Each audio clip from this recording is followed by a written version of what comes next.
Bonjour chers élèves et bienvenue à cette vidéo explicative de la droite de régression linéaire selon la méthode de Meyer afin de trouver l'équation de cette droite.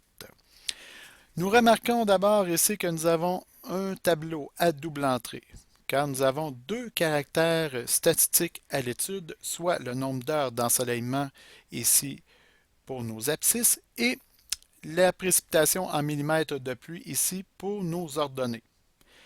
Bref, lorsqu'il y a une heure d'ensoleillement, il y a 20 mm de précipitation, 8 heures d'ensoleillement, 5 mm, et ainsi de suite. Lorsqu'on fait le nuage de points de ces données, nous remarquons ici que la pente est décroissante, c'est-à-dire que notre corrélation est négative. De plus, les points semblent quand même assez alignés vers une droite, donc notre corrélation est forte à très forte. Est-ce normal que notre pente soit décroissante? Eh bien, à vous d'en juger. Plus qu'il fait beau dans une journée, moins qu'il pleut habituellement. Nous allons maintenant nous diriger vers nos notes de cours et la méthode de Meyer. Première étape consiste à placer les points en ordre croissant selon les abscisses.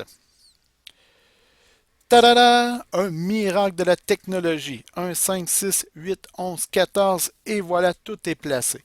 Il faut bien noter que les ordonnées suivent les abscisses car ici, nous retrouvons le point 1,20 encore une fois, ici le point 5,12, 6,10, 8,5 et encore plus.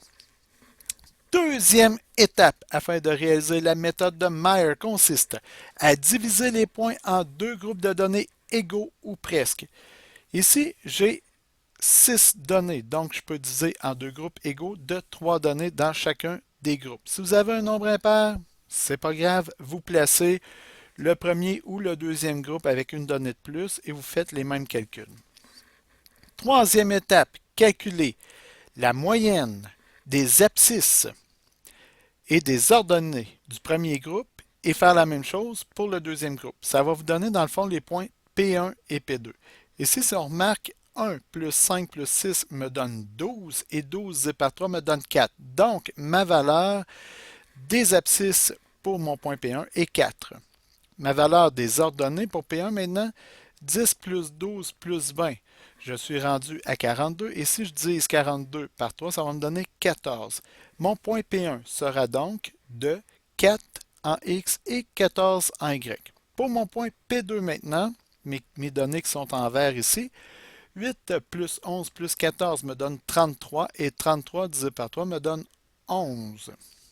5 plus 4, 9. 9 divisé par 3 me donne 3. Donc, mes coordonnées du point P2 sont 11 et 3. Et voici les coordonnées de mes deux points comme nous avons mentionné, 4, 14 pour P1 et 11, 3 les coordonnées pour P2.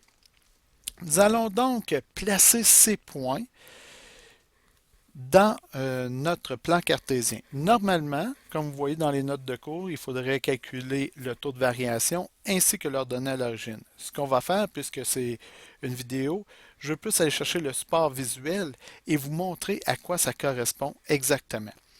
Donc, notre point P1 est à 4, 14. Donc, P1 est ici. Notre point P2 est situé à 11, 3. Donc là, le point P2 risque d'être un petit peu moins précis. Je vais faire du mieux que je peux. Voilà. Ensuite de ça, ce qu'on va faire, nous allons tracer notre droite de régression en lien avec ces deux points. Et voici la droite de régression selon la méthode de Meyer. Ici, c'est la méthode graphique et dans vos notes de cours, vous avez tous les calculs complets. C'est la droite qui minimise les distances entre chacun des points et la droite elle-même ici, comme vous pouvez constater. Maintenant, nous allons tester, voir c'est quoi la pente de cette fameuse droite. La pente me donne moins 1,58. Donc, autrement dit, on devrait trouver approximativement moins 1,58 en faisant les calculs du taux de variation selon les notes de cours. Et si vous remarquez, l'ordonnée à l'origine est légèrement au-dessus de 20. Or, j'ai fait le calcul avec un logiciel informatique et le taux de variation serait supposé d'être moins 1,5, donc nous sommes quand même proches ici, et l'ordonnée à l'origine serait supposé être 19,8. Donc, nous sommes encore une fois très proches. Voilà, c'est tout pour la résolution de la droite de régression par la méthode Meyer. Eh bien, je vais te souhaiter une bonne fin de journée et poursuis tes exercices.